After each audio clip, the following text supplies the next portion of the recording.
You were so good at that, apart from yourself. You put your pizza first, but there you go. Priorities, I understand that.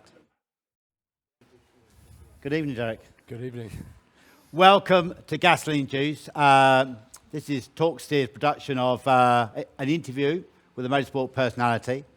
We've done a few here. It's an amazing venue, I'm sure you agree, Weed and Beck. What I'd like to do is make you all very warm and welcome.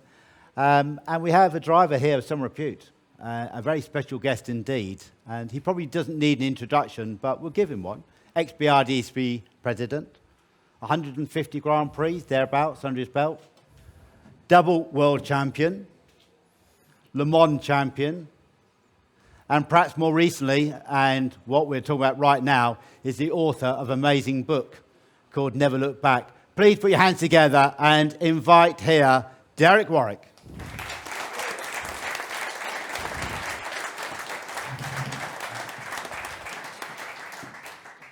Thank you for coming. Thank you for bringing the sunshine. Thank you. My pleasure. And before we start, actually, I mentioned the book. Let's talk about the book, because if you've not already bought a book, we're selling books here. Anybody who purchases a book is actually entered into a draw, and it's a limited edition print signed by Derek at Nightfall at Le Mans in the XKR Jaguar with Eddie Cheever, a name you know, Tom Walkinshaw. So there's a good reason. But the book itself, amazing story, some beautiful pictures in there. And I've got to be honest with you, it's a nice book. You hold it and it feels like a good book.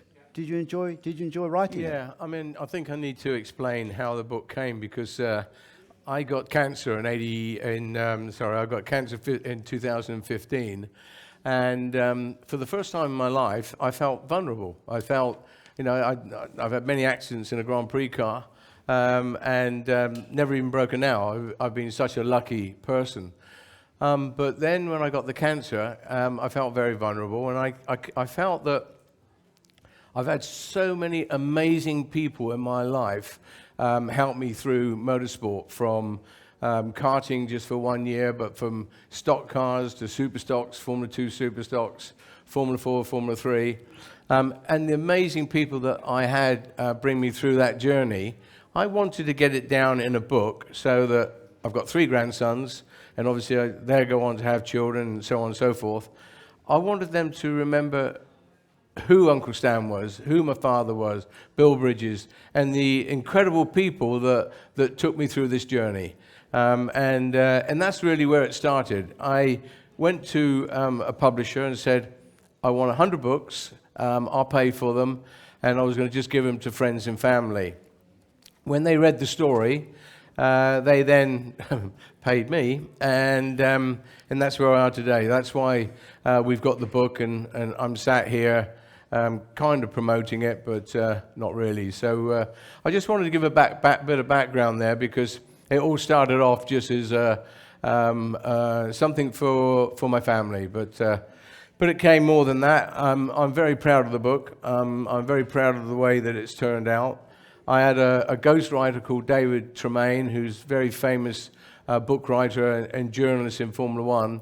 In fact, next race in Austin is his 600th Grand Prix. So that's the kind of reputation he had. So a lot of that in that book is down to David. And it's called Never Look Back, but did you actually enjoy looking back to write it?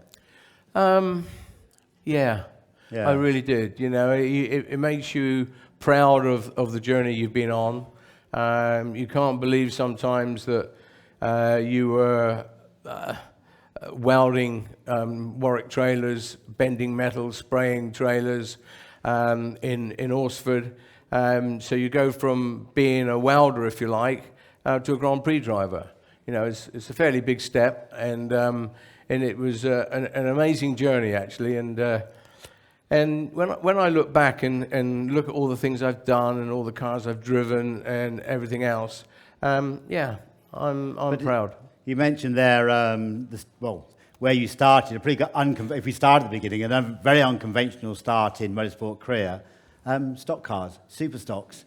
There's very few drivers, as far as I think Martin Brundle did ovals, and I feel Dave Coyne did as well. But that's not the conventional way from stock cars to Formula 1. Look, I didn't think I was going to be a Grand Prix driver. I didn't even know Formula One existed, really. So, you know, I've got my father and uncle. I was racing against them. I would build the chassis. My uncle build the engines. And we put them on a big trailer, and we go off and have our first our race. So it's very, very amateurish, but a lot of fun. I was quite quick straight away, and we won a lot of races. And yeah, Handsome young man. See, really, I was a chubber then, and I'm still a chubber now. So black hair, yeah. And that's my Uncle Stan, amazing guy. I spent more time with him probably than my father.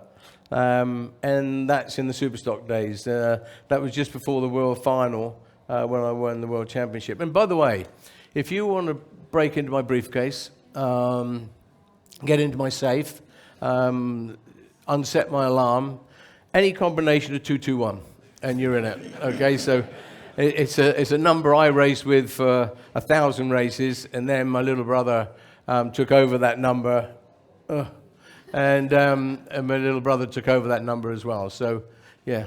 But was there any point, I mean, when you're sitting on a stock car track on Shale, quarter-mile oval, in a very agricultural-built car, pretty rough and ready, could you ever imagine you'd be racing in the future at an F1 race at Monaco, for example? Was that even on the horizon at all? No. You know, when you're racing stock cars, you're racing stock cars, you know. And when I won the English Championship at 17 and the World Championship at 19, I still didn't... I knew Formula 1 was there because you read about Jackie Stewart and Graham Hill and Jochen Rindt and Sterling Moss, all the great drivers. Good brakes. And I have to say, I didn't really think about Formula One. I wasn't sure that I would ever be good enough for Formula One. And that gradually happens with the success you have through motor racing. A lot of people take the mickey out of superstocks, Formula 2 superstocks around quarter-mile ovals. And it's not just shell. We race on concrete. We race on tarmac. So we race on all different kinds of surfaces, wet, dry, etc., etc. There's only 2 corners. So to get the maximum out of your competitors, you've got to get the maximum out of 2 corners. We've all got the same engines, roughly. So I think it actually teaches you a lot. It teaches you to dissect a corner, I don't know, millimeter by millimeter, and get the maximum out of that corner in order to win. So when you take it to Silverstone, where you've got 15, 16 corners, you can take so much out of the circuit because you're very mechanically minded. I used to build engines. Like I said, I welded all the chassis up. So I had a good background and a good knowledge of on the mechanical side. But were you a shrinking violet since where you ended up on the stock car circuit, or could you put your elbows out and hold your own out there? I was a nasty shit. I really was. I was. I couldn't come second. I hated it.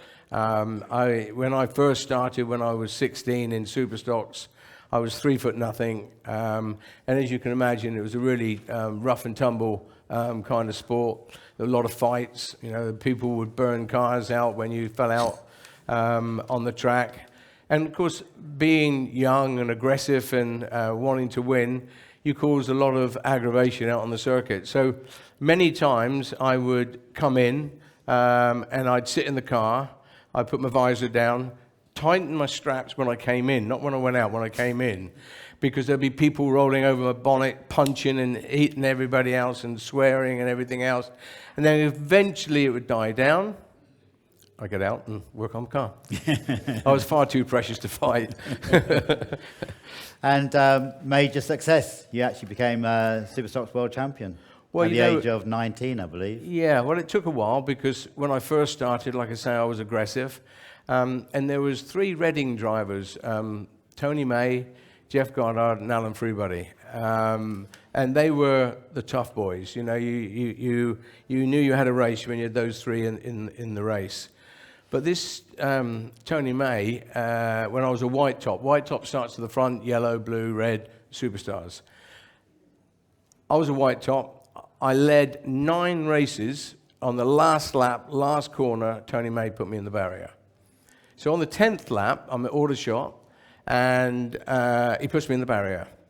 I think, excuse my language, fuck this, I'm not having this.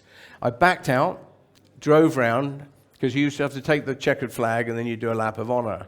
I waited until he came down the back straight, and as he came halfway down the back straight, I went across the centre reservation, hit him in the side, and barrel rolled him into the dog track. I was banned for 3 months, but you know what, when I came back, nobody touched me, I was fine. And you became an F1 steward, is that correct? Yeah. I don't tell the drivers that story very often. Oh, cool. So go back even further. Obviously, you worked for the family business, which was Warwick Trailers. So presumably, during the day, you're welding, building trailers, and you built your own chassis for Super Stocks as well, didn't you? Yeah, that's what I said earlier on. A piece of 2x2 box section with a load of trellis work, and we would work there every night. The other thing my father was insistent on is we're not allowed to work on the cars during the day.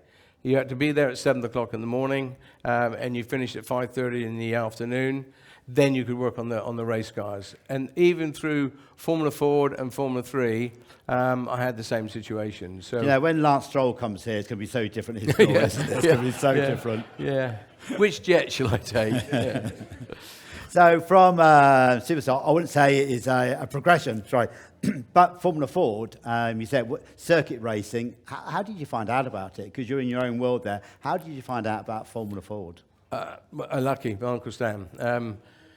My Uncle Stan, just to give you a little bit of background about my Uncle Stan, he had 5 daughters. So I was sort of the boy of the family, if you like. So I was spoiled in terms of being the man of the family.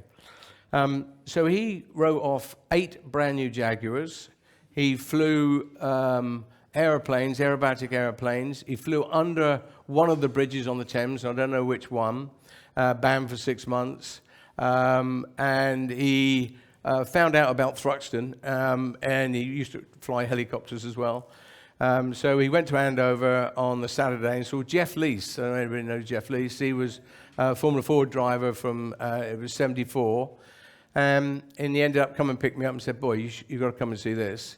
And we flew there on the Sunday and saw Jeff Lees win all these races. But the most important thing was independent front suspension, independent rear suspension, Hewling gearbox. It was just like, wow, this is just amazing. You had to race and change gears, didn't you? Yeah, so it went from there, really. We couldn't really afford it. My father didn't want to do it simply because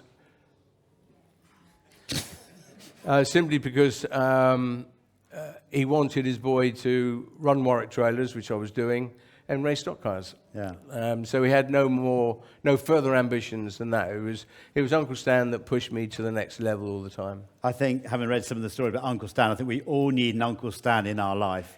Did he ever write a book? No, he should have done, shouldn't he? No, he would have been locked up. he would not survive in today's world. The things he used to get up to was just incredible. The phone would go at 2 o'clock in the morning, 3 o'clock in the morning, 5 o'clock in the morning, and I wouldn't answer the phone. I would just get up and get dressed. And my wife at that time would pick the phone up and just say, "Where are you?" "I'm at Itchin Abbas. The car's upside down. There's police everywhere. I'm in a phone box. Come and get me." So I'd just drive out and get Itchin Abbas and turn left, and there's the phone box, blood dripping all over his face and everything.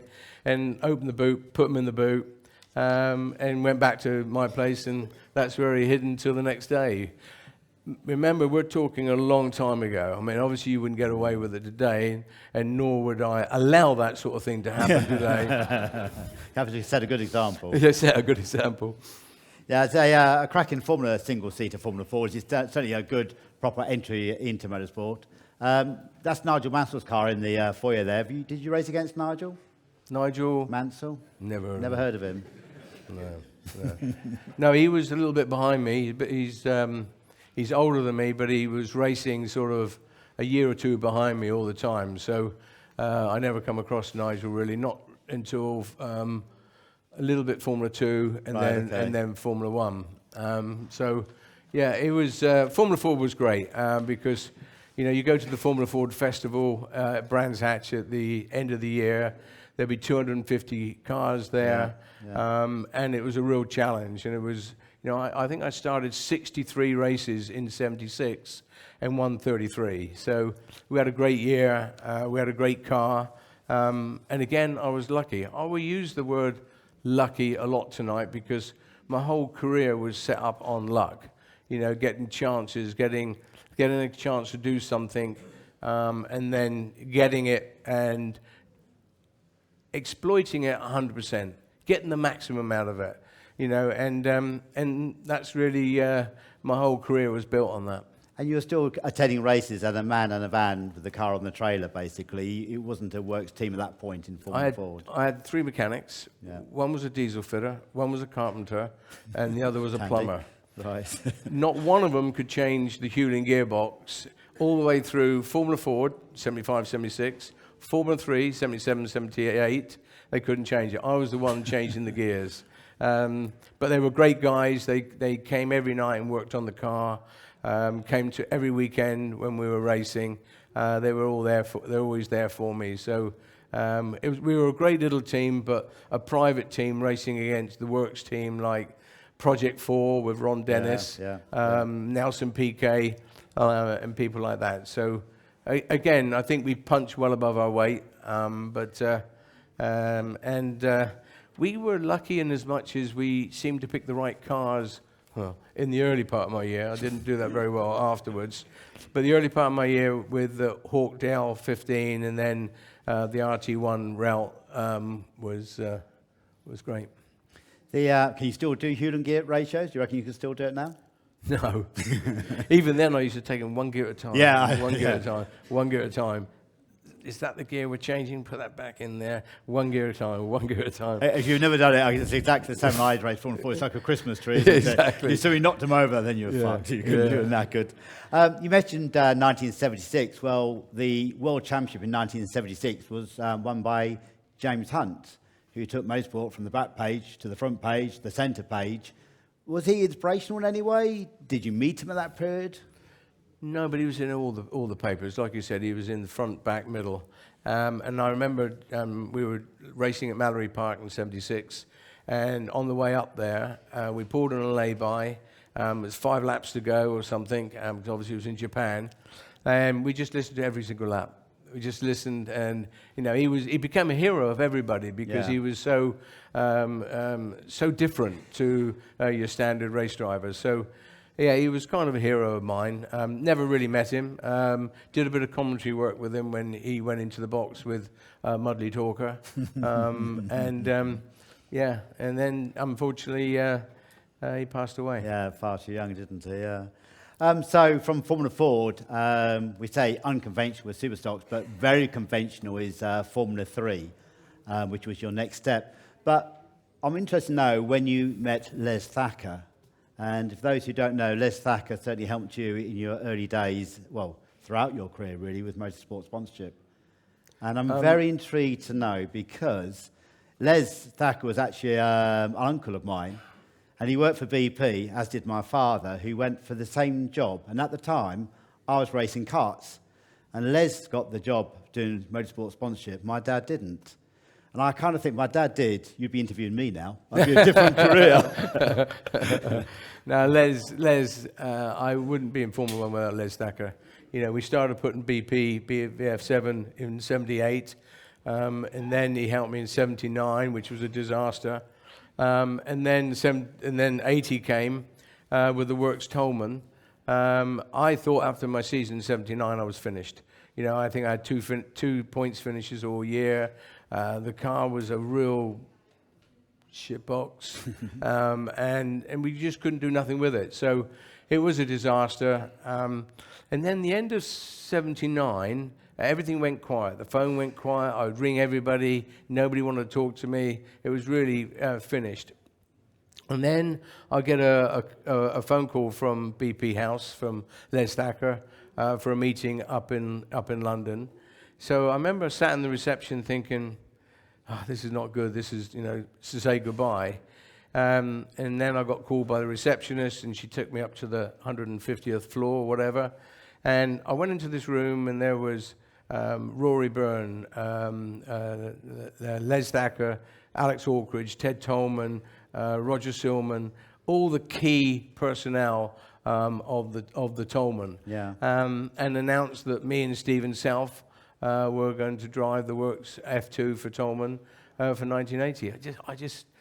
So BP really did stick with you, didn't they? Well, they took me from Formula 2 to Formula 1, and without Les Thacker, I would have been on the scrap heap. All I got from Les was tickets for the Grand Prix to watch you, but that was another story. He said he liked nice people. Yeah, thanks very much. But Formula 3, that was really a pool of talent when you was driving, because it was absolutely, Chico Serra, you had PK. I know the abundance of Irish drivers out there at that time, some really real talent when you was driving. A lot of paddies there with Daly, Devaney, David Kennedy. You had Rod Bremer from Canada. It was a tough year. Chico and Andrea de Cesres, all the drivers that got into Formula 1 were in Formula 3. And we won the Van der Waal Championship with 12 wins, and PK won the BP Championship with 13 wins. So how amazing is that, to have two F3 championships running at the same time with full grids? And Europe. I won a couple of races in Europe at the same time. So we did as much as we could with the money that we had. We would run at Thruxton, qualifying. We could only afford one tyre. So we put that one tyre on the left rear, because that's what took the real heat out of the circuit. And we'd be second on the grid. And obviously we had a good balance for the race, and you'd win the race, or obviously try and win the race. So budget was always a problem. In 78, this is going to be difficult to believe. At the end of 78, when we sold everything, and I mean all the spanners, the wheels, the engines, everything, it cost us 20 grand. Wow. Now to do Formula 3, you need 1.4 million. So 20 grand. Nelson Piquet spent 78. So it was a tough time. It really was. Yeah. And Formula 3, obviously, the next level is Formula 2. You mentioned the initial year in 79 was a tough year. I don't talk about 79. The car looked amazing, though, because it had that BP VF7 livery. Looked good. That's the end of the story. No, it really was. It really was a bad year. The car was really difficult.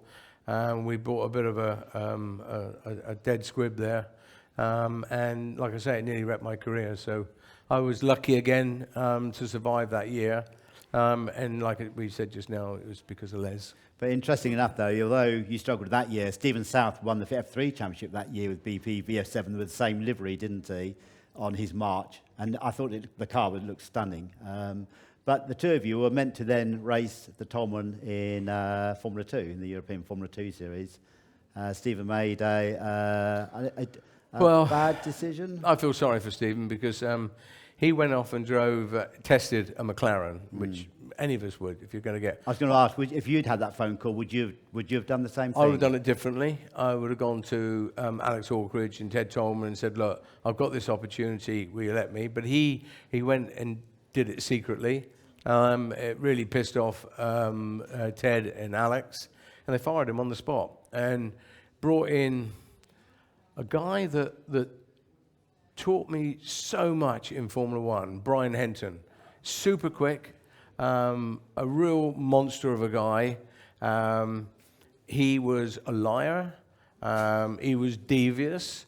And he taught me all those little tricks in order to survive in the top levels of motor racing. I'm not talking out of school, because he and I have got drunk over a few beers, and I still tell him today that without his being my tutor, I might not have survived. So they brought in Brian, and Brian was very experienced, very aggressive, very focused. But then we went to Formula 1. He came into Formula 1 with me in 81. But then he was fired, and I stayed on. He'd already raced in F1, hadn't he, previously, before going back to Formula 2? Tyrrell or something, I think it was Lotus, I think. Oh, was it? Okay. But, I mean, were you not... Did you not think you'd win the F2 Championship, because Brian won it in the end, and you were the young gun? Were you surprised? It was my big step up to a Works team. So there was a lot of learning to do. And it wasn't until mid-season, really at Silverstone, when I put it on pole and won the race, that I really got to understand the car and the team. Unfortunately, Rory Byrne, who's arguably one of the greatest designers ever, worked on Brian's car. So we were sort of left a little bit to one side. But that was fine. You know, we But got you shared all the information. Oh, no. Oh, okay. No. If I found 2 clicks of damper or a millimetre of front ride height gave me an incredible advantage, we told nobody. Yeah. As they didn't me, by the way. Yeah. So yeah. And when you Tolman entered European F2, did you know then that would be the next step? Did you know they were going to take you to F1? I think 78 in Formula 3, I thought I could be a Grand Prix driver. I thought when you're racing against people like Piquet, De Jesus, Chico Sierra, Jan Lammers, all the European drivers, Prost, Patrese, great drivers. Yeah. And I was beating them, or not all the time, obviously, but I was level with them. So all of a sudden, you kind of thought that you had a chance of being a Grand Prix driver. And how proud was Uncle Stan throughout this element of your career? I don't know, he was drunk most of the time. Okay, so. So the one thing I thought was quite interesting, when you got to Formula 1, is that the two of you went, Henson and yourself, both went to Formula 1 together, which I thought was a bit of a surprise, really. Who's that, sorry? Mr. Henson. I thought that one of you, I was surprised that they took both drivers. You'd thought they'd brought in and one driver with experience, perhaps into the team? We were a good team, actually. Brian had the experience. I had the speed. I was quicker than Brian, but couldn't always show it because of certain situations and things within the team. But it was a good stepping stone for all of us. We were tried, we were tested, we were believed in, and you know they knew that we could do a good job. Tolman weren't big enough to hire all the big guns in, so they had to start with us small guns, if you like. And that first car, the TG 181. What's your memories of that car? I mean, it was a beautiful car, wasn't it? Well, I don't know what we used to do. We used to call it the Flying Pig, the Belgrano. They actually ended up giving me that car. They put it in a crusher, and they gave it to me as a Christmas present, welded onto a brake disc, and it was 15 inches by 15 inches. And I used to kick that thing every time I went out the door. Now, the car was just... Rory really got it wrong. You know, we used the engine as a floating engine. It wasn't a stressed part of the chassis, so therefore there was too much flexing going on. And we had a turbo engine with Brian Hart, and bless his soul, he did as much as he could with the money he had, but he didn't have enough money, and we didn't have enough technology. Interesting route to go, though, wasn't it, with Brian, rather than just go for a Cosworth? But that was Rory and Alex Hawkridge. You know, they were forward thinkers. They knew that turbo was the right way to go. Right, okay. They were very much at the early stage of it. And you know, everybody talks about throttle lag with. Sorry, I've got my back to you guys. Talk about throttle lag, but with the Tolman, we couldn't fit it all in because of these big side pods that we used to have for the chassis. So the turbo was mounted on the gearbox, which is far away from the inlets as you could get. So you could measure the lag by seconds. Yeah. I mean, it was just diabolical, it really was. And I remember going for the first race was at Imola in 81. We didn't qualify. We were 7 seconds off the back of the grid. And I just felt so proud that I was a Grand Prix driver, although we didn't qualify. But with this car, you would enter a chicane, and you'd learn to left foot brake. So you went in, you were braking hard with the left foot, changing down at the same time, never taking your foot off the throttle. And then you would turn left in the chicane. Remember, your throttle's still flat. You go left, up the hill, right. And then as you crest the hill, you go, boom, and it would, 1,200 horsepower would kick in, and wow. And off you go. So it was a difficult car to drive, it really was. Interesting enough, Brian Hart actually did a Grand Prix, racing a Grand Prix himself, didn't he? Yeah, he did one Grand Prix. And I always think he was a designer who thought outside the box, because the car he drove was made out of wood. So he drove a timber-built car, and if there are anybody here who would back me up on this, a timber-built car in Was the it a 1960s. Marcos or something? No, it wasn't a Marcus. It was. That's right. Yeah, they are. A what? They are. Protos. Yeah. Yeah. You Car could made out of timber. You could get a splinter somewhere that you wouldn't like. So that first season, I find this quite intriguing as well. That first season, both you and Brian qualified for one Grand Prix, but Brian got it on the grid first. Yeah, he qualified at Monza. Yeah. That was a big lift for the team because we had Candy. And for you as well, or not? Sorry? For you as well, or No. not? No. No, that was definitely not a good day for me. We had Candy sponsorship, so it was good for the team. And Brian just scraped onto the back of the grid. And then I did the same at Las Vegas, Yeah. Caesar's Palace. We used to race like in the car park almost. Yeah. And I qualified there. We were honours even going into 82. I think one of the greatest memories I have of you in that Tolman, though, was at Brands Hatch, obviously. I was watching that race where you overtook Peroni in a very I think everybody knows I cheated. We all knew, but God, it was good to watch. I know. I was a good liar in them days. We basically lost Candy. So we had to do something special. And Roy Byrne came up with the idea to run half tanks, soft tyres. Yeah.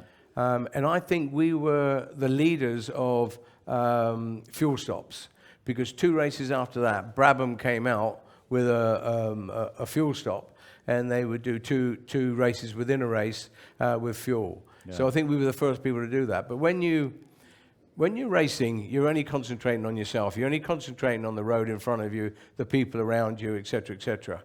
But that day at Brands Hatch, when I overtook Peroni going into Paddock and up into Druids, all I could see was flags and programs, and I could hear cheering outside of the car, which I've never experienced before. It was a wonderful moment. And the good thing about it was, so I came in, and I looked all dejected because I said the drive shaft had broken. In actual fact, we ran out of fuel. So I was carrying this on and on and on. But then when I left the circuit, I was a bad-tempered sod. I really was. So I would go out the circuit, and there was queues everywhere, and I'd just pull the car out, drive down the middle along double white lines, whatever, just drive.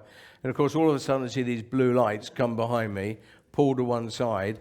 So he's now talking to me, and as all the cars are going by, oh, well done, Derek, great job, Derek, great job, Derek. And he said, oh, what's all that about? I said, oh, you can't believe. I said, I'm so unlucky. I said, I was second in the Grand Prix, looking to win the Grand Prix, and the bloody drive shaft broke. You've had enough bad luck for one day, he said. Go on, get on with it. Tom went on to bigger things, didn't they? And attracted some big drivers as well, didn't they? Ayrton Senna. Well, the 83 car was good. The one with the twin wing at the back. I was the only driver to finish in the points for the last 4 races. So getting those first points in Holland at Zandvoort, it was emotional. I mean, everybody was crying. And the thing about it was that all the teams, and I mean Ferrari, Brabham, Renault, everybody came out and clapped us. They were so happy because they knew how hard the whole team had worked. It was 4 years in the making, and with almost zero money, running fucking Pirelli tires. I mean, you deserved a medal anyway. No, it was special. It really was. But apprenticeship served, Renault come knocking on the door. Yeah. Back in 82, 83, I was earning about 50, 60 grand a year. And out of that, I paid all my flights, my trainer, come to every Grand Prix. So we were left with almost nothing every year. But that's all we would earn, even with private sponsors and everything, almost earning nothing. We were really at the bottom of the till. Then Renault came along. I mean, you've got to remember that Renault are used to signing Alain Prost, Eddie Cheever, and all those guys. The first number that Gerard Larousse, who was the team boss, gave me as a signing on fee was ridiculous. I mean, it was just super numbers. And then it went on. We signed for Renault. It was a big day and a great day because A, we were actually earning decent money for a change, and B, we're in the big time. You know, we're racing for a big manufacturer that had all the resource behind them.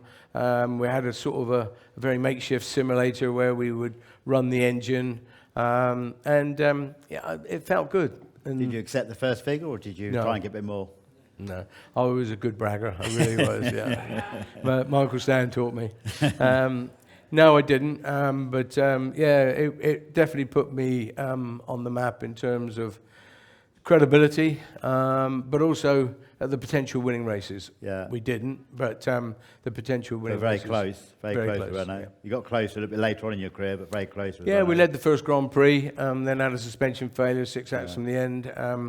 We had a few second places and thirds. At one time, we were 5th in the championship. So, yeah, I mean, we were doing a good job. I was, not always, but I was mostly quicker than my teammate. There was Patrick Tambay that came from Ferrari after Villeneuve was killed. And I sort of had the upper hand of him. So again, you know, it's all about confidence, and I felt pretty good at the time. And was Tambay one of your favourite teammates? Oh, by far. Yeah. He was so honest. He really was. And I've been asked many times, who's your favourite teammate? Well, it's Patrick Tambay, for sure. It definitely wasn't Brian Enton. It was Patrick Tambay. And I said he was always honest. He was always there for me. He congratulated when you beat him, etc., etc. And then one day I was in France somewhere with Patrick, and Patrick said, "I'm so happy." He said that if you said that I'm your favourite teammate, he said that I was honest. And he said, "Could I trust you?" I said, "Absolutely fucking not." That's it. You mentioned Tambay. Great there. car. Yeah, it's a good-looking car as well. You mentioned Tambay. He had that duty of filling in for Gilles, didn't he, after the accident with Gilles? Well, I was first on the scene when Gilles was killed at Zolder. You know, back in my era of racing, 80s and early 90s, 10 drivers were killed. So you had to learn to cope with disaster. And I created this little safe in the back of my head where I would put tragedy, disasters, whatever, in my head on a Thursday morning. I would just unlock the safe, put them in, and it was almost as easy as this: put them in, lock the door. And I promise you, I would not see that disaster, or whatever you want to call it, until Sunday night. And then Sunday night, you would open it, and then the emotion would come, and you'd cry, and then you would feel what was going on. That particular moment with Villeneuve, I pulled him out the catch fencing. His helmet was off. He was blue. For me, he was dead. But then the paramedics arrived, and I left him, got him a car, got a push start, and went back to the pits. That night, it was announced on television that he'd passed.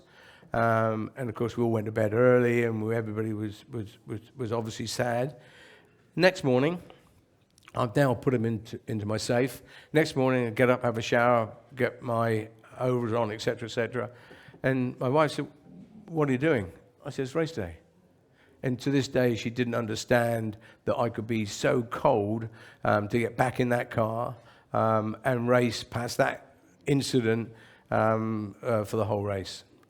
Well, actually, it wasn't for the whole race because I was in 82 Tolman, so the fucking thing broke after 40 laps. But yeah, it was a sad moment because we lost a lot of drivers that year.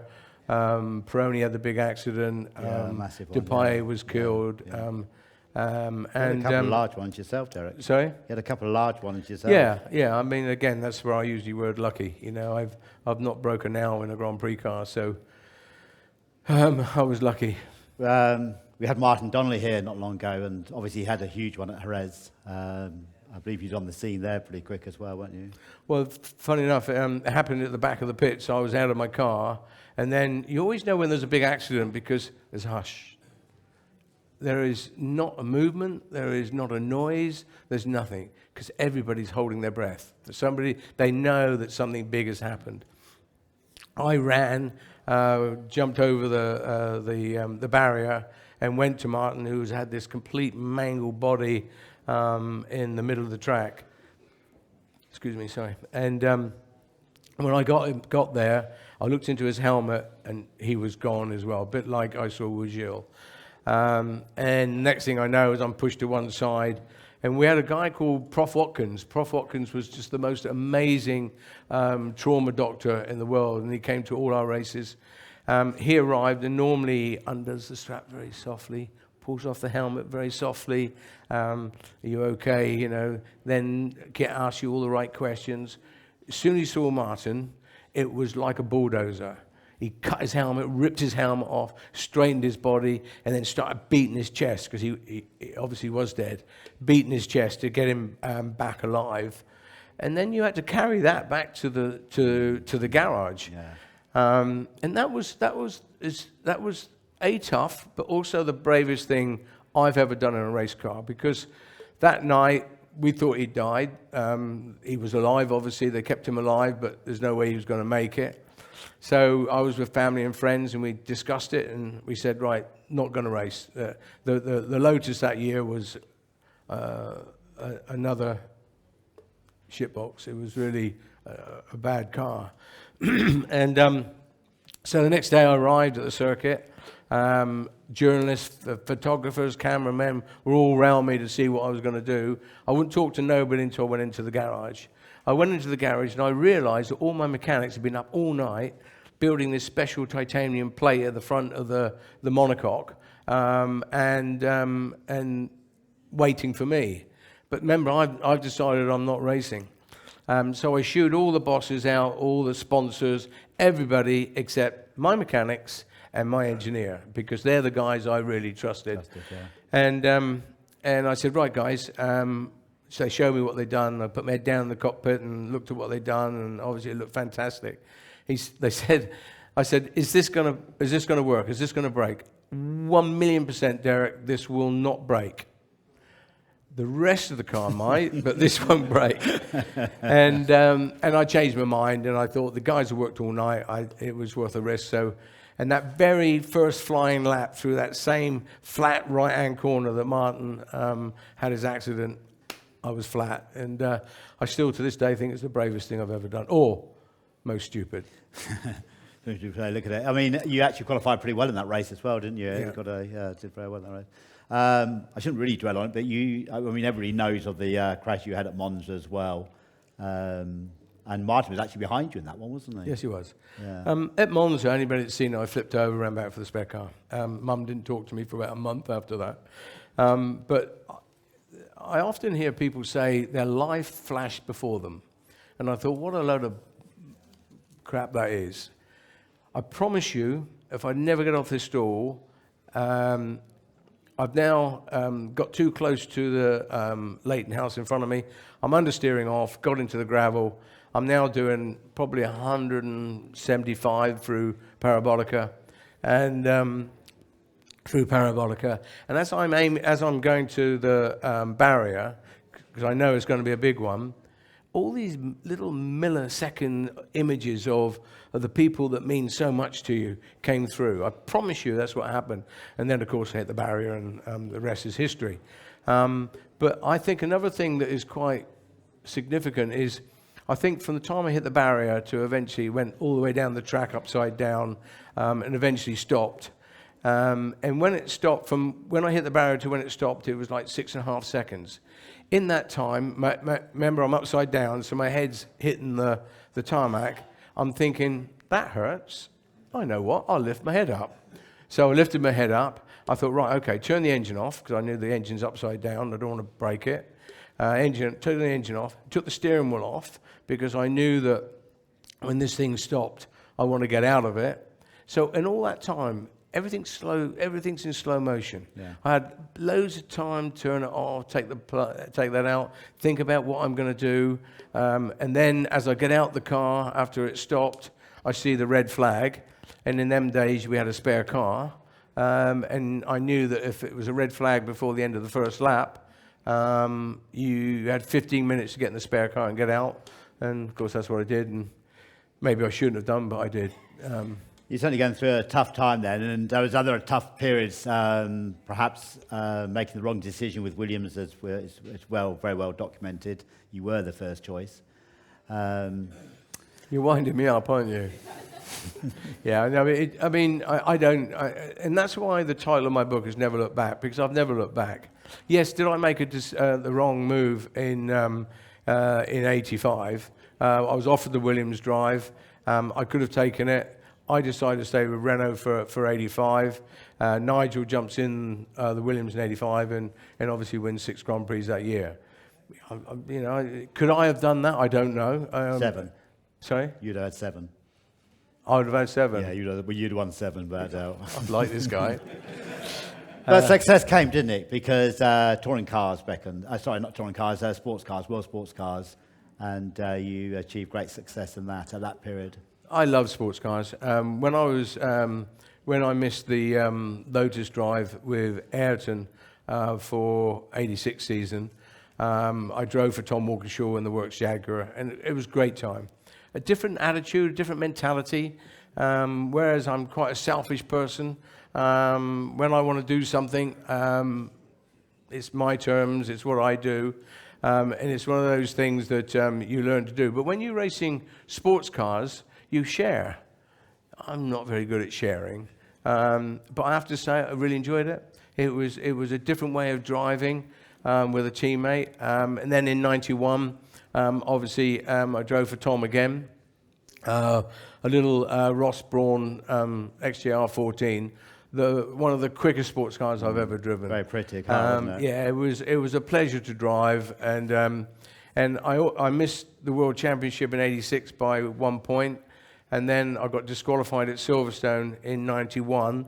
Otherwise, I would have won the World Championship again in '91. But then Jean Todt, who was at that time the boss of Peugeot, yeah. came knocking on the door, and I signed for Peugeot and won the World Championship and Le Mans that year. So, yeah, it was a great year, a really great year. Well, one question was, you're winning with Peugeot. Would you have rather in your heart have won with Jaguar, or you raced for the team? Oh, for sure. With? Yeah, I'm British through and through. Yeah. You know, to win with Jaguar, the first time I took Jaguar to Le Mans in '86, we do a parade lap before the start of the race. I cried. I mean, the emotion, the 100,000 Brits there waving a flag with Jaguar and everything. It was just a magic moment. It really was. So we've done F1, we've done World Sports Cars. Indy cars, back to ovals. Was that a attraction? End of '92, won the World Championship, won Le Mans, and Jim Hall from Pennzoil asked me to go and test the Lola. Right. And I went to Mid-Ohio, and John Andretti was driving the car, and we were miles quicker than Andretti. He offered me a contract right there and then. But at the same time, I had the Paddy, Eddie Jordan, ring me and said, don't sign. I got the fucking drive for you. Come and drive for me. And as I put the phone down, Jackie Oliver from Arrows called me. He said, look, we've got a big deal with footwork. What's his name? Michele Alboreto was going out the team. Come and drive for him. So although I could have done Indy cars, my heart was really Formula One. I knew what I was getting with Jackie. I knew we were getting the new dynamic suspension from McLaren on the car. So, yeah, back to Formula One. I read that Eddie actually sold you a Duff F3 engine once. Was that in the back of your mind when you chose to drive for footwork instead? Yeah, but let me tell you, that engine, okay, I sold it on to somebody else and made a profit. So, you know, I keep telling Eddie that, but he doesn't believe me, but I keep telling him. Oh, cool. So, but it was Duff, yeah. So, I don't mind me mentioning, in fact, Derek Warwick never won a Grand Prix. But you genuinely believe there was a Warwick in your family who had the potential and the talent to potentially win a Grand Prix. Yeah, well,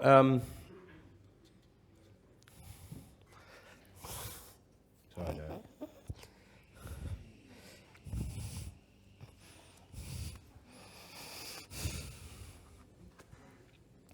you know, this is the fourth book launch I've done. And every time someone mentions Paul, I do this. Sorry.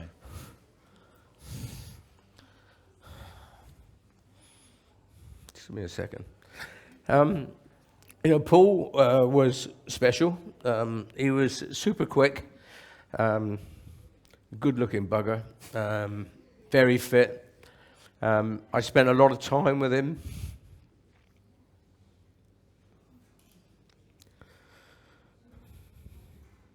And what was clever about him is he would discard all the bad things that I did in my career, little quirks I had that wasn't right, and he would build on the good things. Was he quick enough for Formula One? 100%.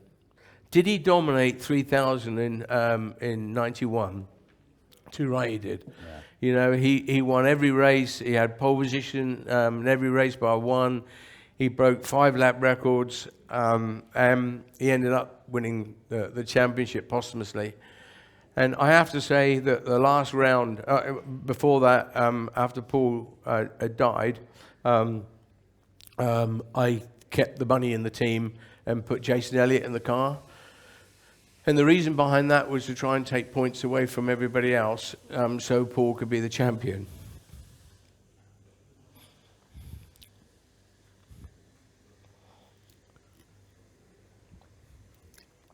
And then at Donington, the last race, we won the championship, obviously, posthumously. And the people that were fighting the championship for him, Richard Dean, Egblom, people like that, all came up and was happy, delighted that they didn't win the championship because they said that he deserved it. Yeah, 100%, yeah, 100%. Yeah, he was special. It was difficult getting back in a race car. The family were devastated. My mum never really got over it. And we lost, arguably, same age as that German driver that won a few Grand Prix. Oh. Michael Schumacher. Yes, yeah, same age as him. So it had been a great competition. I don't sit here and say Paul Warwick was a Michael Schumacher. But I do say that Paul Warwick was good enough to be in Formula One, and I think he would have won Grand Prix, and I think he could have been world champion. He was that kind of talent. He was special. He was idolized by all the family. I've got 3 sisters, and all of a sudden the focus went off me, went on him, which was a bit of a shitter, to be honest. Yeah, it was a tough day. It was a sad day. And one quick story with Paul. When he passed, we obviously had to go to the church and see the rector and Victor and everything. And he said, "I don't want no flowers." I said, "No flowers." I said, "Well, I don't care what you want." I said, "We're having flowers. I want flowers everywhere." And I promise you, there was, I don't know, I probably wouldn't exaggerate and say there was 300-400 yards of flowers, both sides.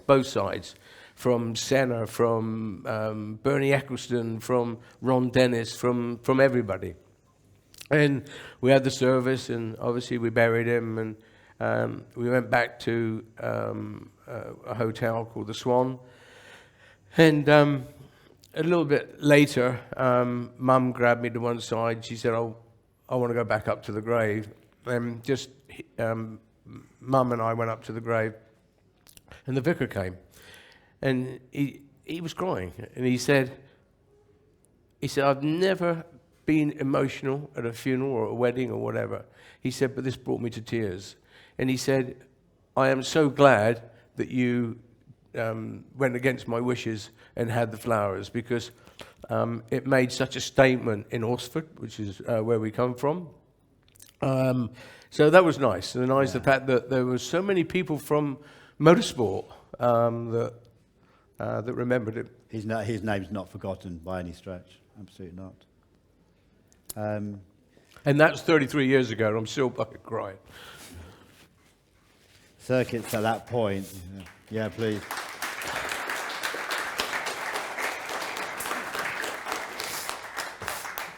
We like to think lessons have been learnt, and certainly with your input, circuits have become safer as well. Yeah, I like to think so. That was 91. 92, I joined Motorsport UK, MSA as it was then, on the safety committee. I walked 17 circuits in 92, well, most of 92 and a little bit of 93 with John Symes. We walked every single circuit. I could not believe the state of the British circuits in them days. No wonder Paul was killed. Paul was killed at a corner, Knickerbrook at Oldham Park. And it's a flat-out, about 170 mile an hour, flat-out right corner, no runoff, with an Armco backed up with earth, so I had no flexibility whatsoever. And then I went to other circuits where the Armco posts were broken or rotten. They were lapped the wrong way, so if you went into them, it would just skin the car. All these things, the gravel traps were full of mud, so they weren't gravel traps, they were just an extension of grass. And all these things, we did our best to do a lot of changes. And I'm still on the safety committee. At a meeting yesterday, a Zoom meeting for 3 hours with the safety committee, so I'm still sat on it. So there's been a lot of change. Something's come from the tragedy of Paul, for sure. I mean, there's been a lot of changes, changing of ownership for a start. I think Jonathan Palmer has put a lot of money into the circuits, both safety and for spectators. Jonathan now. Palmer's been brilliant. You know, as he's taken over circuits, he's tidied them up and he's made them presentable. He's made them usable for the fans to come in. Toilets that you can actually go in and be and actually go to the toilet. No, he's done a good job for British motorsport. He really has. Yeah, the circuit needs improving. Unfortunately, the 1 week prior, I'm not sure if you're aware, Andrew Coulson was killed at the same corner. That's the same right. Circuit in a Formula race against him. You know, the funny thing is, we had no money because Jonathan didn't own Oldham Park at the time. We had no money, so we had to do a makeshift chicane. Yeah, of putting sort of boulders round and do it. So we spent a lot of time at Knickerbrook, which was not easy either. But anyway, we did this. Put the tarmac down and made the corner that's still there today. Yeah. The criticism that I got from people because because as a driver you want that flat right. You know, you don't want a bloody second gear chicane. I understand, but I'd like to think that it saved and what we did for the rest of the circuit, not just me, but Symes and a lot of people from Motorsport UK. So. Yeah, it was, and you know, the thing is, when you're in Formula One, you think you're in the center of the universe.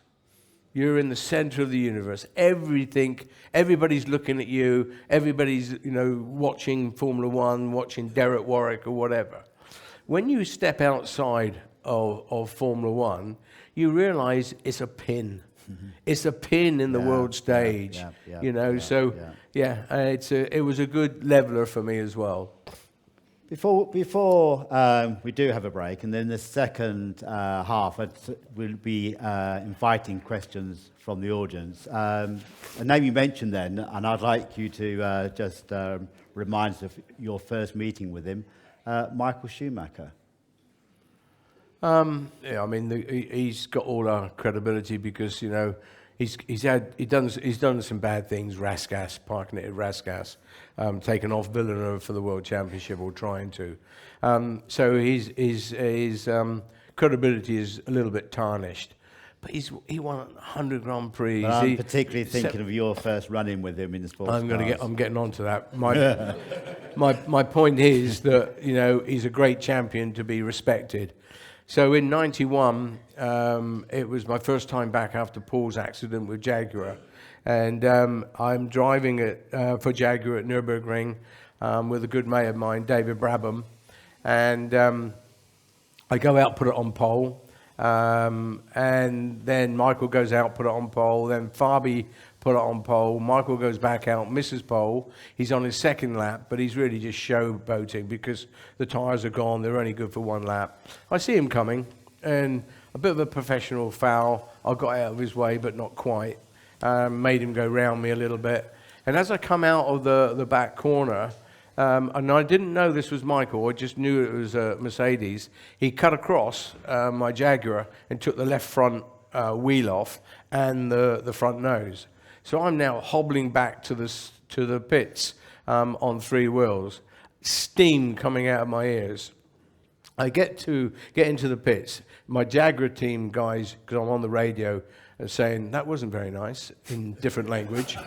So as I get in there, I'm now trying to slow the car down, trying to get out of the car, trying to do 6 things at once. I jump out the car, almost full ass over tip because the car is still doing 30 mile an hour or something. Take my helmet off, throw my helmet down, run into the Mercedes garage, and Jean-Louis Schlescher, one of the Mercedes drivers, was just taking his helmet off. So I cock my wrist. I'm just about to whack him one when he says, no, Derek, Schumacher. And I look out the back of the garage, and Schumacher's running out the back of the garage. So I set off after him, and I went through one truck. He tried to shut a door, went down the side steps, into another truck. I'm now gaining on him as we get to the sort of like the office. And in this office was like a massage bed.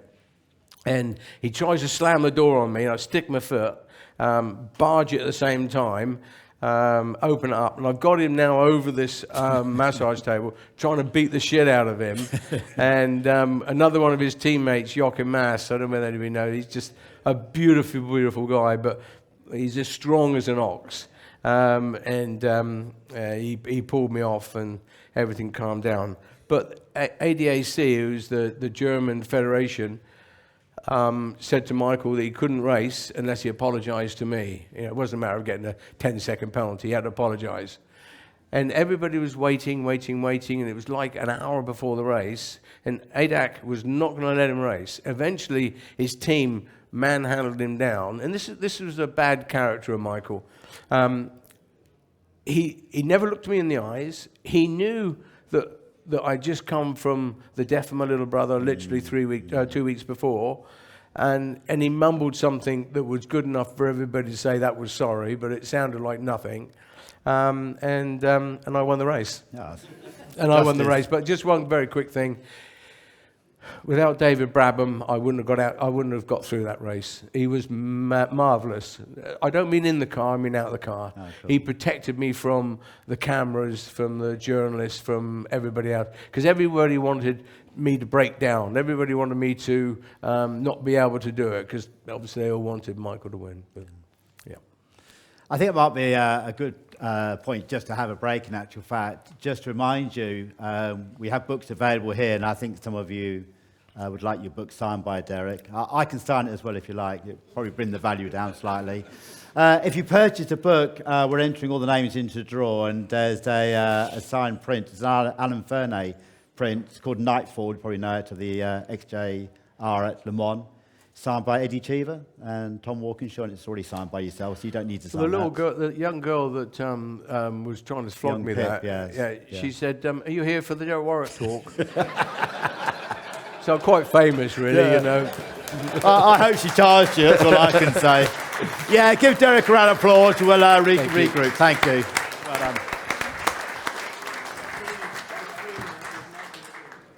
We would like to open out to the audience, so presumably and hopefully you have some questions. I'll just start things rolling. Retired from motorsport. What's next? I still sit Motorsport UK with both the club committee and the safety committee. I sit on the drivers' commission for the FIA, or did do. I've just left now. And obviously I'm a driver steward, so I'm the nasty person that gives them 5 seconds drive through or whatever. So none of the drivers like me, obviously. It's a tough job, actually. it's amazing. I don't know how much you guys know, but in the steward's room, there's 4 of us. There's a chairman, a number 2, I, the driver steward, and the local ASM, which is the local area steward. And we've got every data you can imagine. We've got the throttle trace, we've got brakes, we've got aerodynamic traces, we know what attitude the car is, we know what tyre pressures they've got, we know whether what steering lock they have on the car. So these drivers now, unlike in my day where you could lie your way through to no penalty, they can't anymore, you know. But on the reverse of that, I still think that when you see an incident on TV, and I'm sure you armchair guys make the same judgment as I when I'm at home in the armchair, this 9 times out of 10 tells you the incident, what happened, who's right, who's wrong. So all the data, everything, you end up coming back to this quite often, and that's my job. There's 4 driver stewards that do the 24 races, so I do 6 plus Silverstone. I did Bahrain, Monaco in Canada, and my next 3 are Austin, Qatar, and Abu Dhabi. So we all split up, we change every year, so next year I won't get any of those races. The 4 driver stewards is myself, Tonio, Enrico, and little Johnny Herbert. who's the comedian of everybody, yeah. And hopefully be coming here. But I have to say, soon. a great steward. He really, it's his first year, but he really has become a great steward. Right, we're hoping to hear he'll come and join us. And the Max and Lewis event, what was your taking on that one? Which one? 21? Yeah. Well, I was the steward there, but of course everybody's confused to think that that whole incident was because of the stewards. Of course it wasn't. It was because of Michael Massey and race control. He makes those decisions. We only make the decisions during the race of an incident or afterwards. I think he was left out to dry, to be honest, Michael Massey, because leading up to that race, he was told by the teams, whatever you do, don't finish under the safety car. And that's in the back of his head. So, yeah, was he wrong to let just 3 cars go by? Absolutely he was. But at the end of the day, the teams have all forgotten that he was trying to achieve what they wanted. Was it wrong? Yes. Should Lewis have been 8 times world champion? 100%. But that's not what happened on the day, unfortunately. I mean, I think probably even Max, if he could, now he's won 3 world titles, would reverse that situation because he's not proud of it either. As a fan, I'd like to have seen that race actually red flagged and then it being a 2 or 3 lap sprint to the end. I think Absolutely. Then they could have all changed tyres. You've got to remember that, you know, Max was on soft tyres, whereas Lewis was on 28-year-old. They haven't got a lot of money to save. They just as well have been, you know, done 28 laps. So it was an unfair competition at that stage. You know. And do you think Lewis is given a bad press, you know, generally? I think generally he does get a bag end of the stick. I think it's jealousy. You know, people don't see, you know, the stereotype racing driver, the big tough racing driver that, you know, whereas you see Lewis, he's got earrings and studs and really strange dress. But, you know, he's made a niche for himself, you know. We spoke about James being front, middle, and back cover. You know, Lewis has passed all that. 100%. I absolutely love Lewis for being his own person, as why James Hunt was a star. When he comes into the steward's room, which is very rarely, he's polite. But unlike some of the other drivers like Grosjean, Magnussen, Hulkenberg, they didn't even realise, they can't even remember they had a fucking accident. I mean, honestly, it's just unbelievable. Whereas people like Sainz in particular, Lewis definitely, Max 100%, even Lando, George, they remember every single millimetre of the incident that you've brought them in for.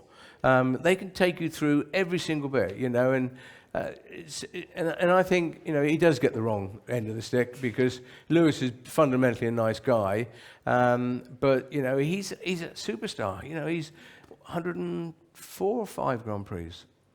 Yeah. 104, 105.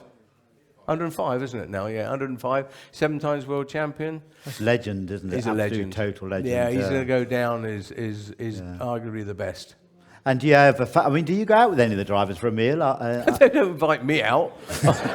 Might be a good idea, though. No. Butter you up slightly. No, I'm not allowed to. I'll be honest with you. Yeah. It's not something we're allowed to do. Okay, well, I will ask your favourite driver.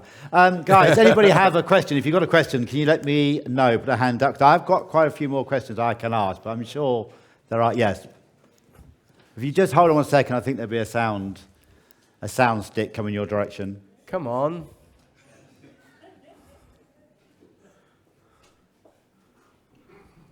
Thank you. So what's your take, Derek, on the way that Liberty Media are taking F1 these days as compared to the Bernie days? Well, it's such a difficult question because, people will say the time before Bernie was better, the 70s, 60s, etc. Then Bernie took it to another level. I think for the better. He changed motor racing or Formula One into what it is today. All the cars perfectly in line, no mess around the trucks, OCD everywhere. I thought it was brilliant. Then Liberty now has come in, obviously, after who was the one before Liberty? Yeah, well done, yeah. And now Liberty's come in again. They've come in for a reason. How long are they going to be here? 5 minutes. They're going to be here 6, 7, 8 years maximum, cash in and disappear. And they would have made a fortune. Do I think it's better today than what it was with Bernie?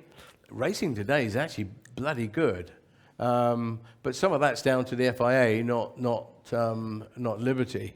But I think that I think motorsport is big business. And if you look at the top earners of our sport, it's up there with every other sport really, with American football, basketball, baseball, etc. Do I like all the social media and everything? Not at all. I think we had to put up with, as we were saying earlier, with accidents and deaths, which nobody can underestimate. But these guys got a worse job. They can't fart without somebody knowing. It's tough for them. I could get away with murder. I could get up to a few little naughty things that's not in the book. But you could, you could have fun. You could have a beer if you wanted to now and again. These guys, they can't do anything without social media blowing it up into something different. So I think mentally, the drivers today have a tough job. That's not Liberty, that's just life as it is. But I will say, I've been out on the track and watched these guys perform. They are amazing. When you go to Silverstone and watch Abbey, Copse, Beckett's, Stowe, these guys are totally committed. And the amount of G-force and stress that's going through the body is just unbelievable. An example of that is, a very small example actually, but an example is I went and drove my 89 Arrows last year at Donington. A bit of a publicity stunt. Ross Brawn was there, who designed the 89 Arrows, Jackie Oliver, and I'm supposed to do a few laps, just for the cameras and everything. But of course, there was another guy in Eddie Cheever's car that was driving as well. So being competitive, I have to be quicker than him. And I did a couple of 3-4 lap runs, and I was very pleased with myself. But I did 10 laps. I did 10 laps around Donington, and I was physically sick. I was physically sick by the braking, the G-force, the downforce down through the Craner curves. So, these guys are super athletes. They are so strong. Yeah, they weigh nothing. They look like little jockeys. But it's super strong. Do you think it's actually harder now for a Different. driver to get to F1 than in your day? Oh, definitely harder, yeah. I think, if you look at these drivers, most of them have come through with a pot of gold on the end of the chain. I'm absolutely taking nothing away from them. But there are drivers out there like George Russell, Piastri, even Max to a certain extent, all came from hard motor racing, from karting, etc., etc. People like Lando, who really is my hero. I love the guy to death because he come through my young driver program. People like Lando, his father was a billionaire. So if he raced, when he was racing in Formula 4, he was already racing F3 or testing F3. Yeah. When he raced F3, he was already testing F2. When he was racing F2, he was already testing Formula 1. That's not a negative, it's just the different way of going about it, So would you encourage your children, your grandchildren to enter the sport of motorsport? I've got 3 grandchildren. The youngest and eldest races karts in Jersey. The eldest is unbelievable. But not even I can put him in the right place to get into Formula 1. I haven't got the funds behind me to... I think you probably need 10, 15 mil just to get up your face into Formula 1. This is bad news for me because I've just become a grandfather, and I've Louis Ducker, his name is. Give him a mention. So give Louis Ducker a round of applause. So you're suggesting maybe darts or snooker, not motorsport? Yeah. Okay, golf. Golf. Am I right? I think one of your grandchildren supports Watford. Yes, my middle grandson. Yeah, my team, You play what? Yeah, I used to live in Watford, so yes. Okay, well, I have a lot of fun with him because obviously they lose a lot. So, but the other two are Tottenham, and I'm obviously Man United, so I've got nothing to shout about at the moment. Yeah, you live far enough away from Manchester United to actually support them. Yeah, sure. Yeah. Guys, any more questions out there, please? Oh, here we are. The roaming microphone. Somebody asked me, do the shops still shut in Jersey on a Wednesday? Just curious. Hello. A lot's been said in terms of winning mentality of drivers and what makes or breaks that, and some drivers perhaps having the self-preservation instinct built into them. Listening to a podcast recently by Eddie Cheever, I wondered whether you felt that perhaps some drivers have proven to be perhaps sometimes too intelligent, or even perhaps too good looking to make it to the very top of Formula 1. Wow. Well, that was my excuse, of course. Wow, good question. The good looking bit, that is. I think, first of all drivers are super intelligent today. They've got something like 40 switches on the steering wheel, and they can change something like 285 different settings. And they're twiddling with those things all the time, so they've got to be super intelligent. I think the self-preservation, I think that can be over-egged. If you think too much of self-preservation, I don't think you can give 110%. Not that you can give 110%, but 100%. I always believed that I wasn't going to injure, I wasn't going to get hurt in a race car. Even when I had an accident, I had the self-belief that I could jump in and do the same thing again. I think the drivers are different today, because I remember at Spa when, I don't know whether anybody in there remembers Huber, who was killed at Spa in an F2 race. Oh, yeah. That devastated the pit lane because all the drivers were stunned because they've never had to experience that sort of thing. So, self-preservation, I think we've all got it to a certain extent, of course. And people often say to me, when you got married, did that change your view? When you had children, does that change your view? Well, some people it does. Someone like Andrea de Cesar's, lovely, lovely guy. Unfortunately, he's passed now. But he would go to a test and be the quickest. I mean, he was just unbelievable. But he'd go to a race weekend, the nerves would get to him, and he'd crash. And that's why his nickname was Andrea de Crashius. I think he crashed 15 out of 16 races with a McLaren. So I think that just everybody's different. We're all different. We're all brought up different. We all are longing for different things in terms of winning. You could argue that Lando is not quite as tough as Max. Is he quite as hungry as Max is? Because Max is arguably the hungriest driver in Formula One.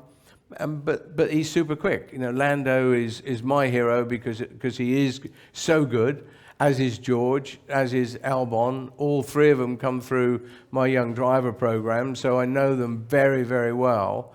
And they're focused on one thing, and that's winning.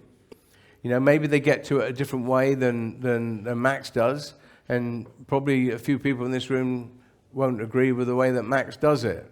But, you know, he gets the job done, and, you know, he's the most successful racing driver in Formula One today. And the driver who you respect the most that you raced against? With or against? Same time, Yeah. period of time. I respected them all, but I was never overawed by anybody, even Senna.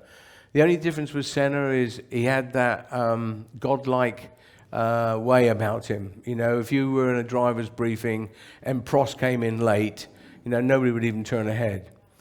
But if Senna came in late, there was a hush. Honestly, there was Ayrton carried himself differently, and obviously he was very religious. Obviously, unbelievably good. But you know, so every driver has got a different way. We said just now about the driver, who do I like best, and I said Tambay. Who was the driver that gave me a hard time as a teammate? Martin Brundle. Martin Brundle in a sports car was so bloody quick, you know, and people don't know those sort of things, you know. Patrick Tambay was quick, but not quick enough. Bruno Giacomelli, Theo Fabi, Brian Henton, Eddie Cheever, all these guys, Jan Lammers, all these drivers I've driven with, they were never a problem. They were quick, of course they were. Otherwise, they wouldn't have been in that car. But nobody gave me never gave me a problem. I remember Schumacher also said that he was the one driver he actually respected for his speed was Martin Brundle. So he's got a reputation for speed, doesn't he? So he has. Definitely. Any more questions out there? I saw us throw a hand, yes. The roaming microphone is on its way. Thanks. Hi there. Question then, I think like most people here, we enjoyed the story about Michael Schumacher at the Nürburgring, which is one that I think is quite well known, but nice to hear in your own words. So what I'd like to do, Derek, is give you a chance for redemption. Fast forward 15 years. Sorry? Fast forward 15 years from that incident. We're in Monaco, 2006. Derek Warwick's the driver steward in the steward's room. What punishment is Michael getting? For what he did at the Rascasse?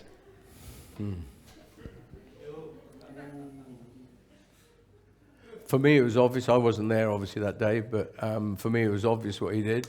But, you know, it's difficult. I don't know whether anybody in this room remembers Nico Rosberg taking pole one year in the Mercedes, I think it was, where he lost it going into Mirabeau. I was a steward there.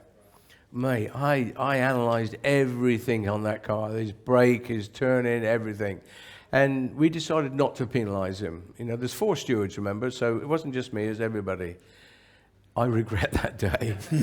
I think he fucking lied to me. I've never nailed him on it, but now you reminded me, I will nail him on it in Austin. But yeah, getting back to Michael, you know, he was up to naughty stuff, so I think it would be easy. But remember, in them days, they got away with more.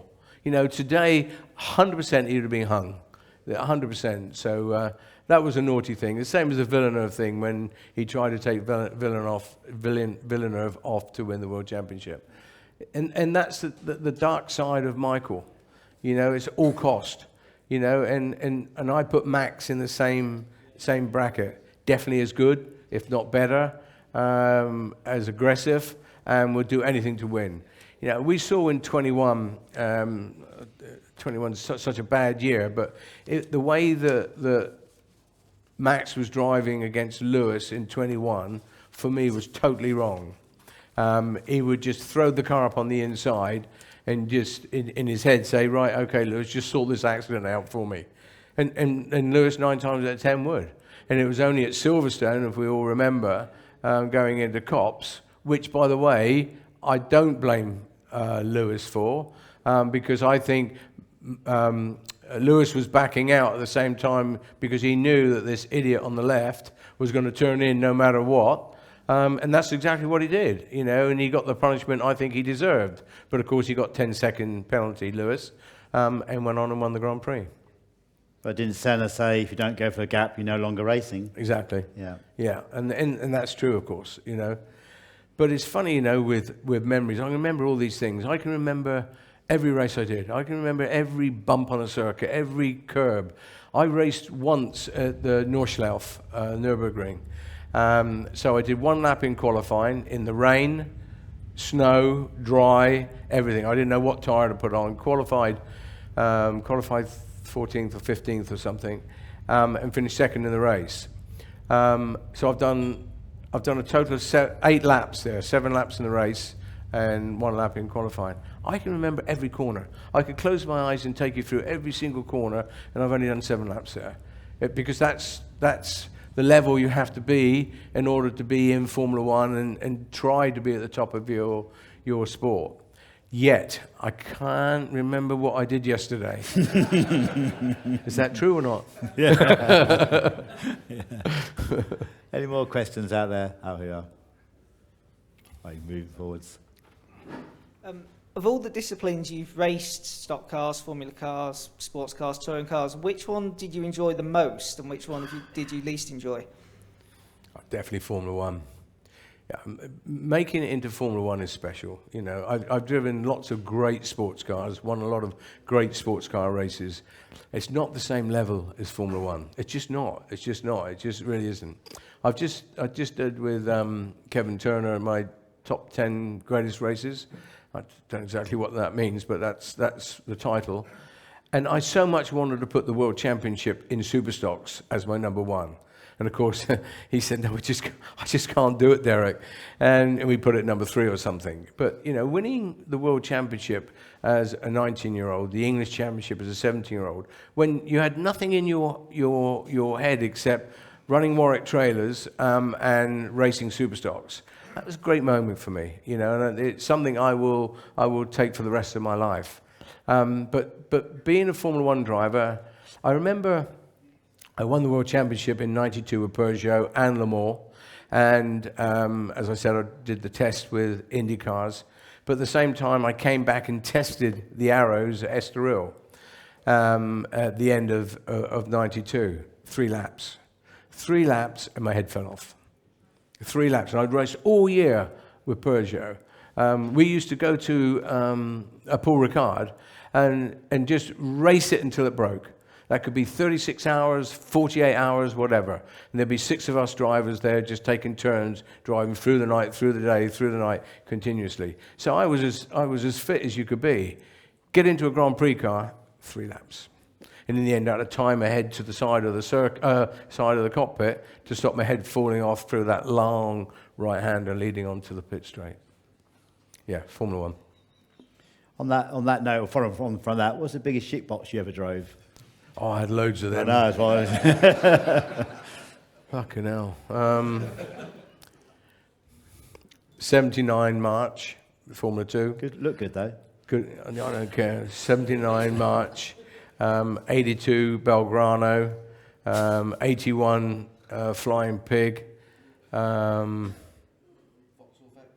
Vectra. I hated touring cars, I really did. Well, John Clellan, what's he like as a first? He's what you see. Yeah. Yeah, he's a rough, tough jock. He really is. I love him to death. Not when he was racing for us or with me. He was difficult to handle, a bit like Jason Plato. Very difficult to handle.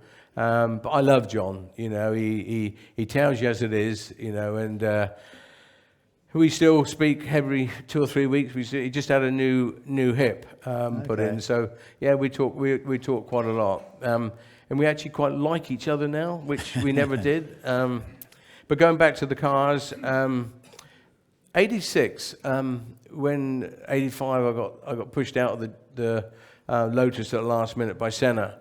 I ended up with nothing, and then after Elio De Angelis was killed in Paul Ricard, I ended up getting the Brabham. And the reason I got the Brabham is because, out of respect for Elio, I would not ring Bernie. I just thought it was wrong. It was dead man's shoes, etc., etc. And because of that, Bernie called me, and the rest is his history. But that car, the lay-down car, aerodynamic Gordon Murray car. Good-looking car. A fantastic car. 1,350 horsepower in qualifying. You could not change gear quick enough. We had an 8-speed gearbox, and you just could not change. It was just so busy inside the car. So that car was a bit of a shitbox. Lotus, Oh, yeah. 1990. Yeah. That Fair was a enough, really yeah. bad car. So I've had my lorry full of them, shall we say? Any more questions? Yeah. Here it comes. The floating microphone. Kind of on the back of that discussion there, what's been the favourite car that you've raced? And as a secondary question, who's been your favourite race engineer to work with? Ross Brawn. The guy is just, he's on another level. You know, he's maybe not the best aerodynamic engineer, suspension engineer, chassis engineer, but if you wrap it all up in a package, I would have him every day of the work. Look what he did at Ferrari. You know, the 89 Arrows that I drove, if that had decent money behind it, we'd have won Grand Prix that year. The XJR 14 at Jaguar, which was a Ross Brawn car, unbelievable. And, you know, some of those races with Michael and Ross Brawn was legendary. You know, I remember at Budapest, he was something like 17 seconds behind with 16 laps to go or something. And he said, right, Michael, every lap's a qualifying lap. And, of course, Michael did. You know, bang, bang, bang, bang, and he won the race. You know, and no, he's a legend. He really is. What was the other question? Favourite car? Oh, car. Yeah, I don't know. 84 Renault was a nice car, but it was very fragile. 73 stock car was really good. Have you got it? No, what a shame. Super stock was really good. I suppose favourite car has to be the XJR 14. When I first drove that, the first lap, I came in and I had a grin the size of what. And I said to Ross Brawn, unbelievable, Derek, you've only done an installation lap. I said, this is unbelievable. And it was on a makeshift south circuit at Silverstone, where you went right just past Abbey into a chicane, and the mechanics and everybody, we had a makeshift pit box there. The very first flying lap, I was flat through the left-hander, flat in 7th gear or whatever it was. And I remember looking to my left where all the guys were, who all ducked underneath the barrier because they thought the throttles were jammed open. It was phenomenal. It just really was phenomenal. And I enjoyed driving that car. It was difficult because anybody that here used to drive race cars, we all had a right-hand gear shift until we went to paddles, obviously. A right-hand gear shift. And this had a gear shift on the left. And it was really weird. It was against all your forces. It was very easy to miss-slot because it was an H pattern. It wasn't a sequential. Yeah, but that was a fantastic car. It was quite unique, being on the left-hand side, the gear shift. What was Sorry? That? That was quite unique, being on the left-hand side. Without getting too technical, the gearbox, the lever, if you like, or the rod went through the centre of the V, which brought you to the left side of the driver, because he didn't want to do all that linkage where everybody has to do and it all gets a load of play. So it was very direct. But like I say, it was on the left. Left-hand side. If that had been if it had been sequential or paddle shift, whoa, I don't know what we could have done with that car. Christian here raced at Le Mans himself. Paddles or sticks? Sticks. Still in the stick. H or sequential? H or sequential? Yeah.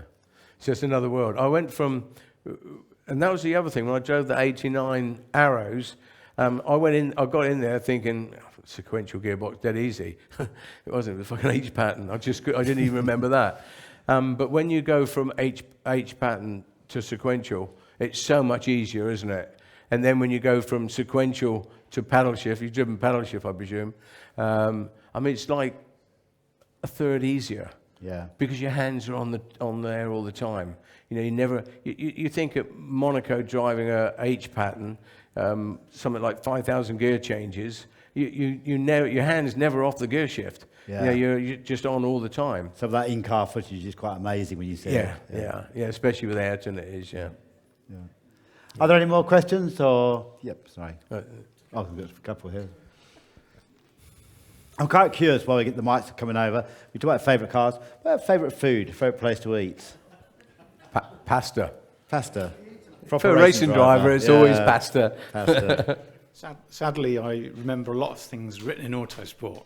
One was about the 90 Lotus, that Gerhard Berger had followed you at Spa, and he thought you had a puncture. Yeah.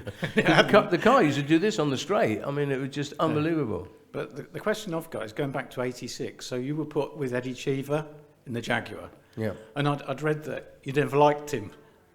It said something like, I don't know why, but I don't like you. And then you ended up obviously driving with him. Twice.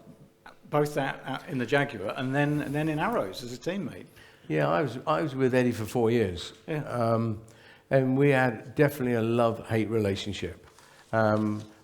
We used to play golf. We used to play 3 rounds of golf, on a warm-up day before the Grand Prix started or whatever. So I wouldn't say I didn't like him. If I said that, I apologise, because I never didn't like him. He was just a dick. he was very highly strung.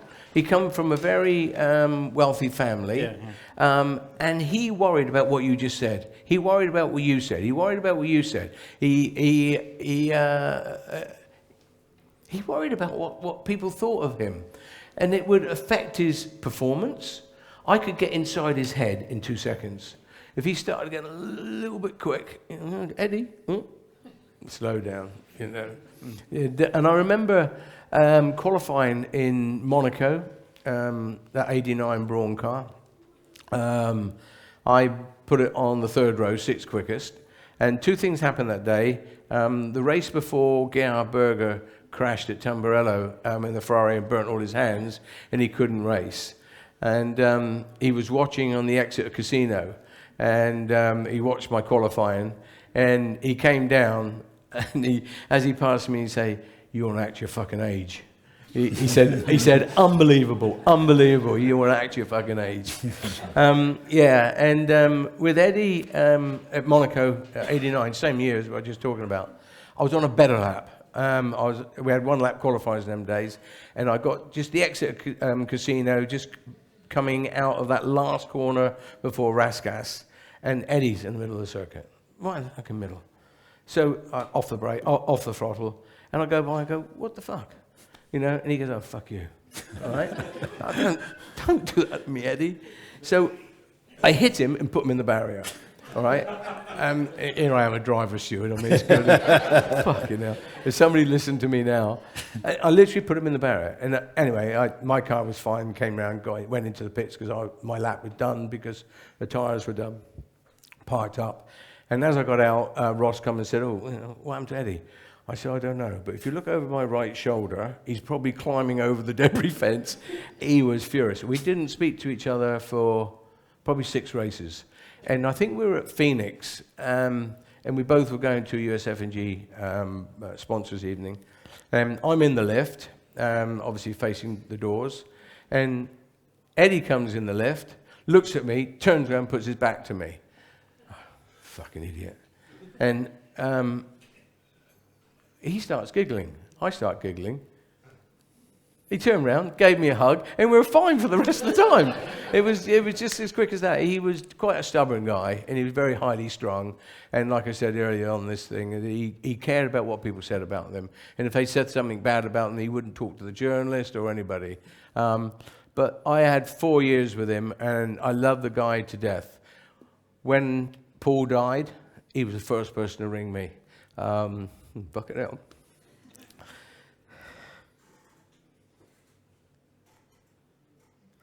When the world seemed to know that I had the cancer, first one to ring me.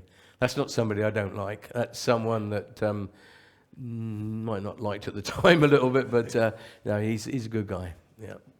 Thank you. Are we one final question? If that's okay. We'll do one final question.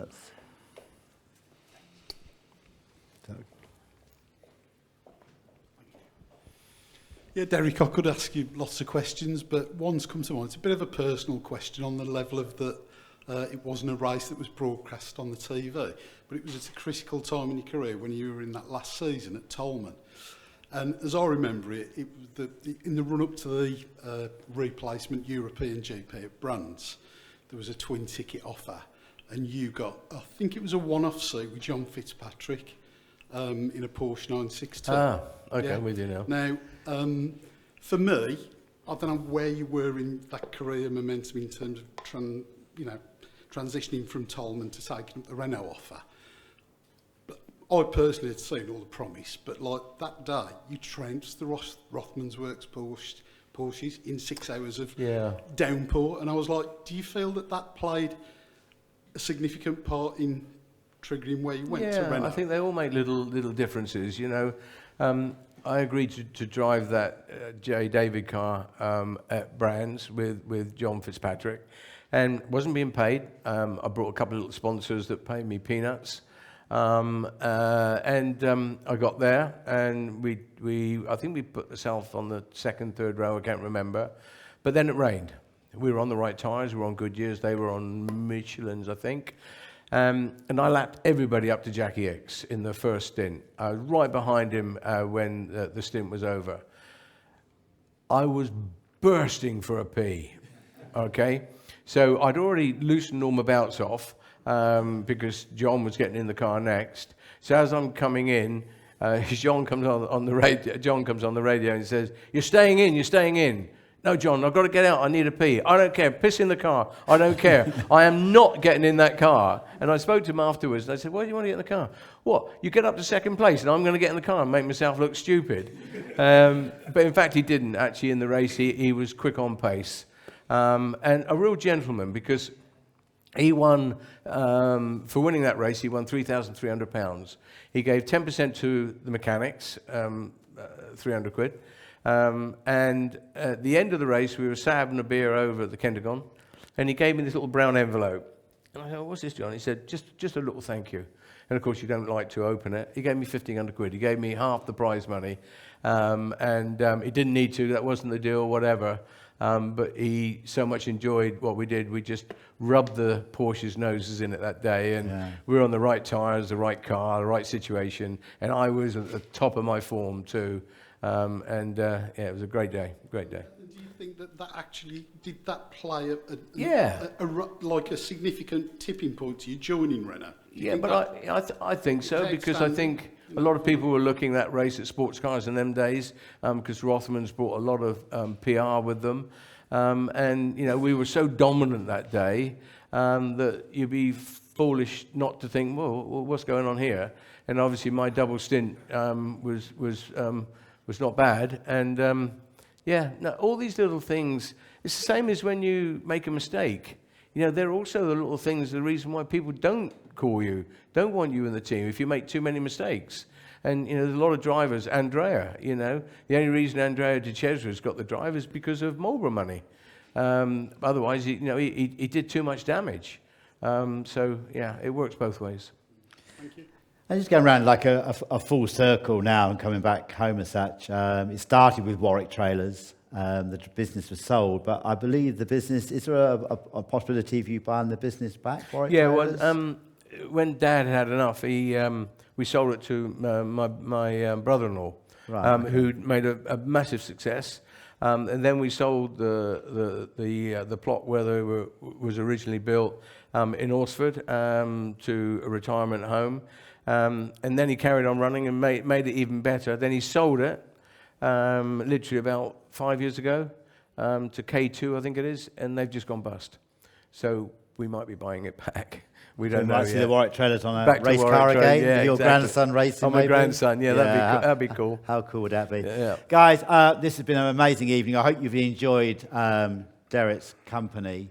I think he deserves a massive round of applause, and thank you very much for coming. Thank you.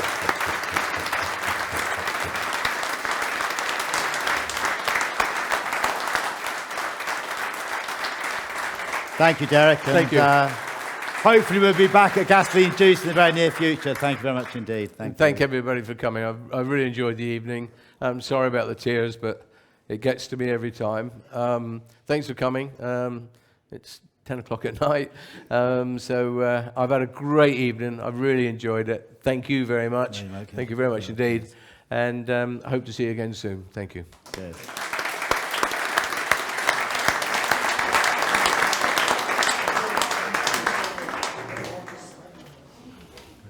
Thank you. Thank you very much. Cheers.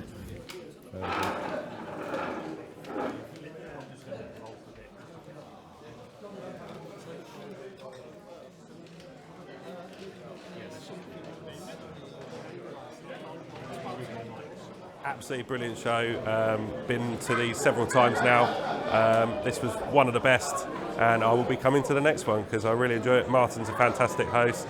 Derek was brilliant there as well. So I'll be back. Charming guy.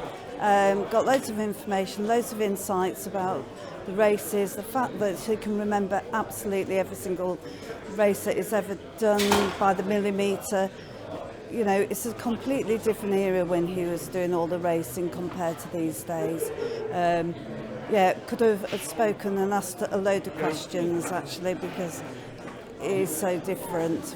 Had a fabulous evening, really interesting, great venue. We've just finished our evening with Derek Warwick and it's been a fantastic night. The venue here at Gasoline Juice at Weedon Beck in Northampton offers the ideal venue for such an event. Derek was a superb guest and I think they really enjoyed themselves. So for those who came, thank you very much and enjoy reading the book. I'm just so excited. Derek Warwick gave me a kiss on both cheeks.